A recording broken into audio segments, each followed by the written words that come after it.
Hello everyone and welcome you all to my new YouTube video. Before starting this video, Happy New Year to you all. तो आज की इस video में जो भी GST में चेंजेस इफेक्टिव हुए हैं फ्रॉम 1 जनवरी 2022 उसके बारे में हम इन समरी डिस्कस करने वाले हैं। तो मेक श्योर करिएगा कि आप इस वीडियो को लास्ट तक ज़रूर देखें ताकि जितने भी चेंजेस इफेक्टिव हुए हैं फ्रॉम 1 जनवरी 2022 उन सब की जानकारी आपको पता चल सके। तो चलिए स्टार्ट करते हैं इस वीडियो को।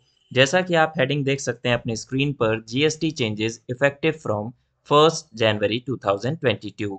ओके, तो क्या क्या चेंजेस आए हैं, समरी ऑफ चेंजेस मैंने बना रखे हैं। तो चेंज नंबर 1 है GSTR2A is no more. Yes, आप बिल्कुल सही सुन रहे हैं। जैसे ही आप GSTR2A को जनवरी मंथ में देखने की कोशिश करेंगे आपको वहां से वो टाइल डिलीटेड मिलेगा, क्योंकि अब क्या कौन सा सेक्शन एक्टिव हो गया है through finance act 2021 section 16 sub section 2 of CGST act 2017 में एक क्लॉज ऐड किया गया था, सब क्लॉज ऐड किया गया था AA थ्रू फाइनेंस एक्ट 2021, जिसके वजह से अब GSTR2A की वैलिडिटी को ही खत्म कर दिया है इन्होंने। मींस GSTR2B अब पूरी तरीके से इफेक्टिव हो चुका है। मींस जो 5% का जो टॉलरेंस बैंड था अभी GSTR2A उसके वजह से एग्जिस्ट कर रहा था, उसको भी अब हटा दिया गया है और फुल्ली GSTR2B ऑपरेशनल हो गया है। तो GSTR2B ऑपरेशनल होने का इफेक्ट क्या है? इसका मतलब ये है कि अगर आपका सप्लायर ड्यूली अपने टाइम पे ड्यू डेट्स पर रिटर्न फाइल करके चलेगा, मींस अगर मंथली फाइलर है तो 11 तारीख और QRMP स्कीम वाला है तो 13 तारीख तक अगर फाइल करेगा तभी रिसिपिएंट को उसका क्रेडिट पास ऑन होगा। तो आप सभी टैक्स पेयर से मेरी एक रिक्वेस्ट होगी कि अपने सप्लायर से आप प्रॉपर कम्युनिकेशन बनाकर चलें ताकि आपको ड्यूली क्रेडिट पास ऑन हो सके। ओके, फिर चेंज नंबर 2 की बात करते हैं। चेंज नंबर 2 में बोला गया है रूल 59 सब रूल 6 इज एप्लीकेबल। अब ये क्या बला है? ये बला है कि जैसे ही अब आप किसी भी एक मंथ की GSTR3B फाइल नहीं करेंगे तो आप फिर नेक्स्ट अगले उसके फॉलोइंग मंथ्स की GSTR1 को फाइल नहीं कर पाएंगे। सपोज फॉर एग्जांपल आपने जनवरी मंथ की GSTR1 फाइल करी बट GSTR2B फाइल नहीं करी, फिर आप चले गए फरवरी मंथ में। फरवरी मंथ में भी आपने GSTR1 फाइल करने की कोशिश करी बट उस मंथ में आप GSTR1 को सेव तो कर पाएंगे डेटा बट सबमिट नहीं कर पाएंगे। रीजन बीइंग कि अब गवर्नमेंट चाहती है कि जो भी आप GSTR1 के थ्रू क्रेडिट पास ऑन कर रहे हैं उसकी पेमेंट आपको प्रॉपरली GSTR3B के थ्रू करनी ही पड़ेगी। अब हम बात करते हैं अपने चेंज नंबर 3 की। चेंज नंबर 3 एक बहुत ही इंपॉर्टेंट चेंज ये भी है that 25% pre deposit is applicable for appeal against penalty.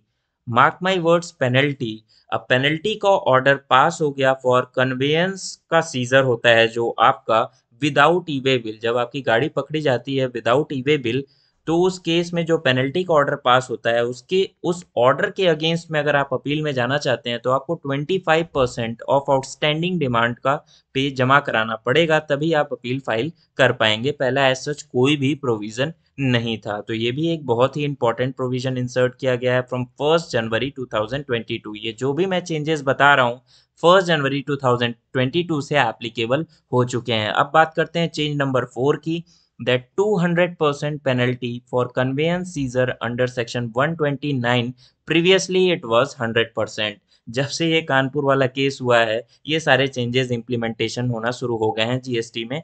अब जब अगर आपका कन्वेंस का सीजर होता है under section 129 of CGST act 200% penalty लगेगी उस पर।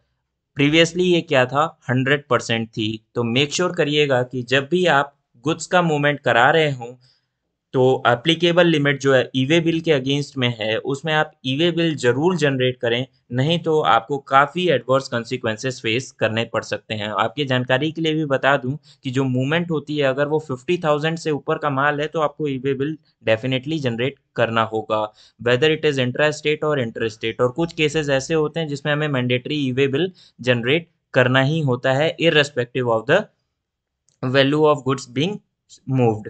फिर उसके बाद हम बात करते हैं चेंज नंबर 5 की। ये भी बहुत ही इंपॉर्टेंट चेंज है।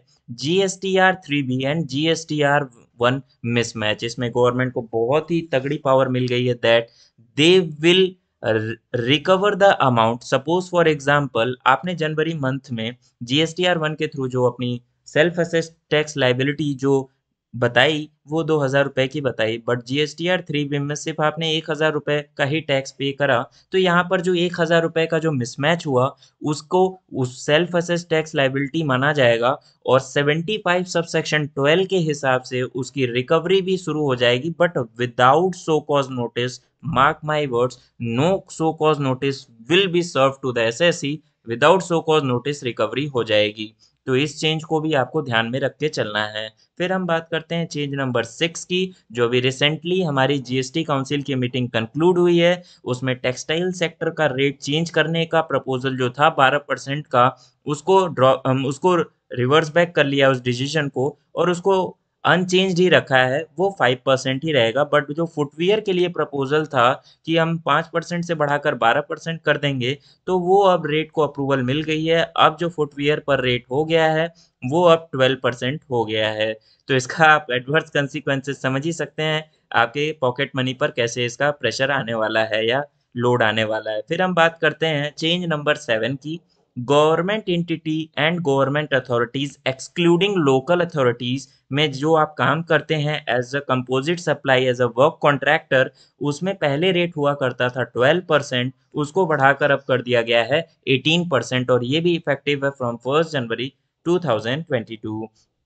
फिर उसके बाद हम लास्ट चेंज की बात करते हैं। ये जो आधार ऑथेंटिकेशन की ड्राइव चल रखी है उसमें अब इसको मैंडेटरी कर दिया गया है कुछ एप्लीकेंट्स के लिए, जो कि अगर आप आधार ऑथेंटिकेशन नहीं करेंगे तो आप ये एप्लीकेशन फाइल ही नहीं कर पाएंगे। उसमें मैंने दो एग्जाम्पल भी रख लिए हैं। जैसे कि आपका हो गया रिफंड की, जब आप एप्लीकेशन फाइल करते करते हैं तो उस केस में क्या करना है, आपको आधार ऑथेंटिकेशन कराना ही पड़ेगा, नहीं तो आप ये एप्लीकेशन फाइल नहीं कर पाएंगे। और उसके बाद ये सॉरी रिपीट हो गया है, रिफंड की एप्लीकेशन हो गई या फिर और एक दो एप्लीकेशंस उसमें और कवर्ड थी। अगर आप आधार ऑथेंटिकेशन कराते हैं तो ये सारी एप्लीकेशन आप फाइल कर पाएंगे। इसमें मुझे याद भी आ गया, वो थी रिवोकेशन की एप्लीकेशन। जब आपका रजिस्ट्रेशन कैंसिल हो जाता है तो